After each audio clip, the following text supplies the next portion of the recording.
Hey everyone! Yeah, pag-usapan na natin to. Okay, so the ratings are in. Batang Quiapo, Thursday episode.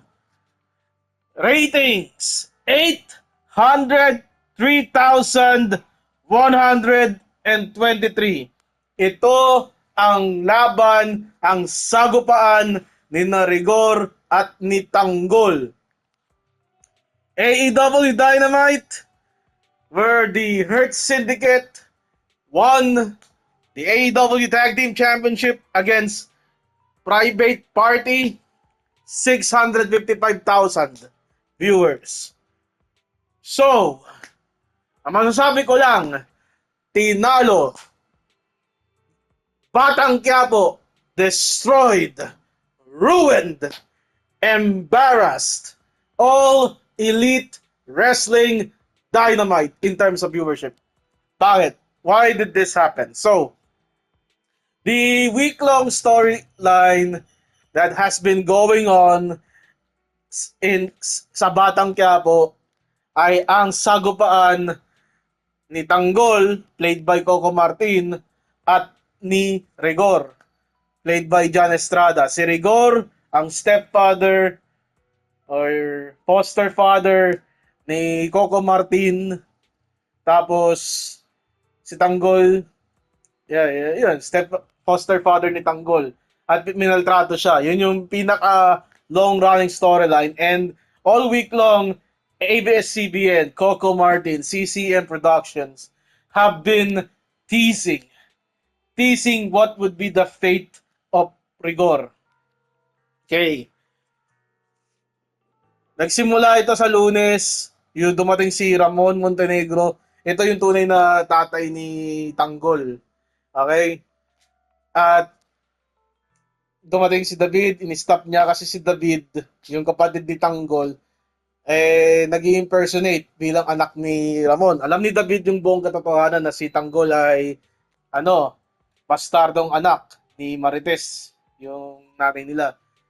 Kasi siya ay ginahasa ni Ramon Montenegro. So, alam ni David yun, nagpapanggap siya na si Tanggol. Gusto niya matago yung sikreto niya. Napigilan niya pagpasok ni Ramon sa kwarto ni Rigor. Okay. Pero dumating si Tanggol sa San Dimas, Quiapo, para harapin si Rigor. Hindi sila nagkatagpo.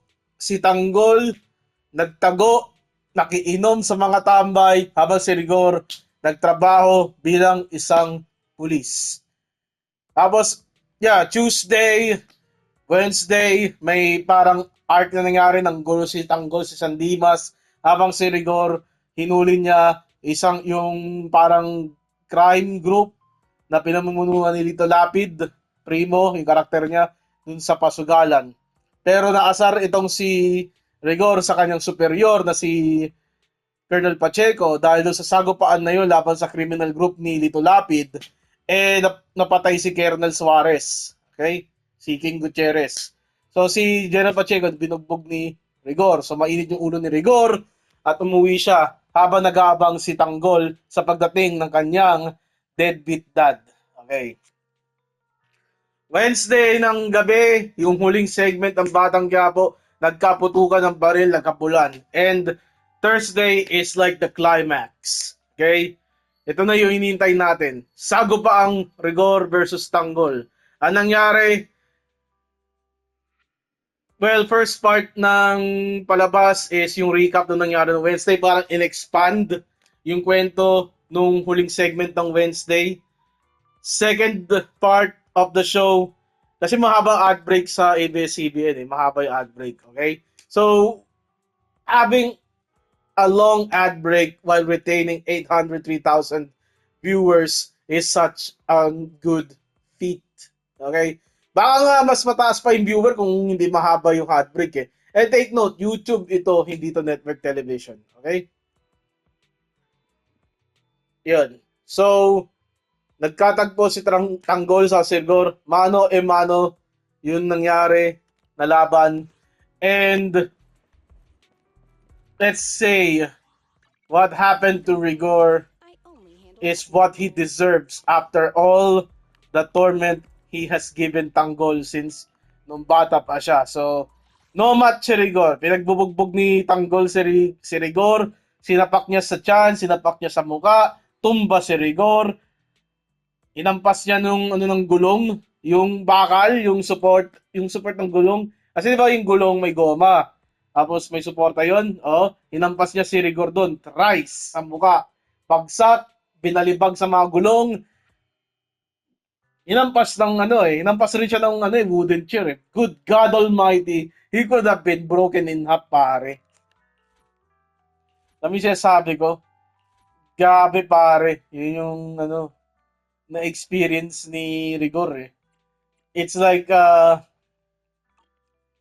something na makikita mo na decisive victory.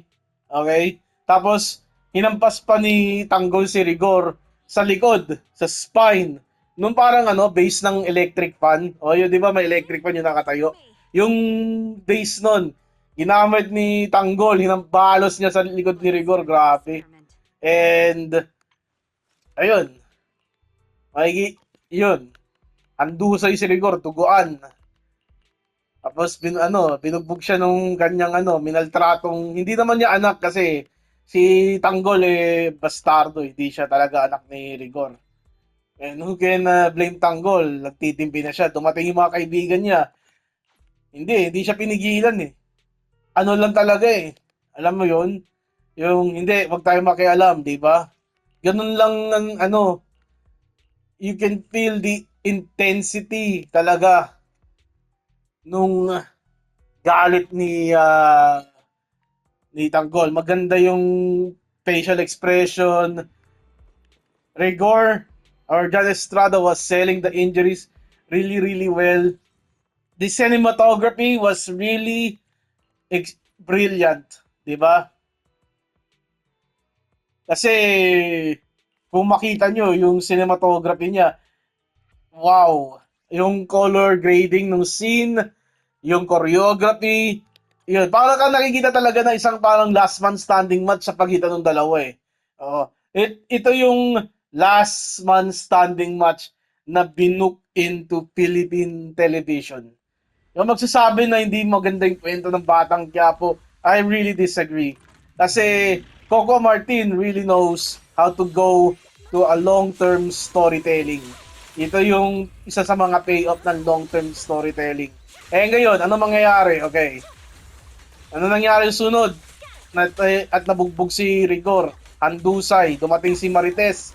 Yung nanay ni...